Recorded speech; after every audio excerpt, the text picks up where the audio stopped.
क्या आप जानते हैं कि एक सिंपल फ्रूट आपके दिल बचाने की ताकत रखता है? क्या अगर मैं आपको बताऊं कि आप अपनी जिंदगी में एक छोटी सी तब्दीली करके अपने दिल को बचा सकते हैं? अगर आप हार्ट अटैक के रिस्क को 50% तक कम करना चाहते हैं तो ये वीडियो आपके लिए है।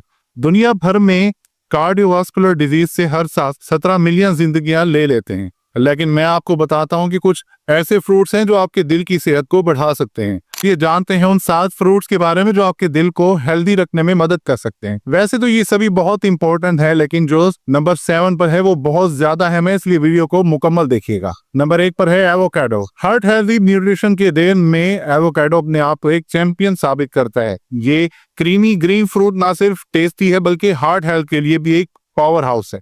एवोकाडो में मोनोसैचुरेटेड फैट्स, खास तौर पर ओलिक एसिड होता है जो बैड कोलेस्ट्रॉल यानी एलडीएल जिसे हम कहते हैं उसको कम करता है और गुड कोलेस्ट्रॉल यानी एचडीएल को बढ़ाता है। एक कम्प्रिहेंसिव स्टडी ने ये दिखाया कि जो लोग हफ्ते में कम से कम इसकी 2 सर्विंग्स लेते हैं उनमें कोरोनरी हार्ट डिजीज रिस्क 21% तक कम हो जाता है। एवोकाडो में पोटाशियम होता है जो ब्लड प्रेशर को रेगुलेट करने में हमें बहुत मदद करता है और इसके अंदर फाइबर भी होता है जो कोलेस्ट्रॉल लेवल को कम करते हैं।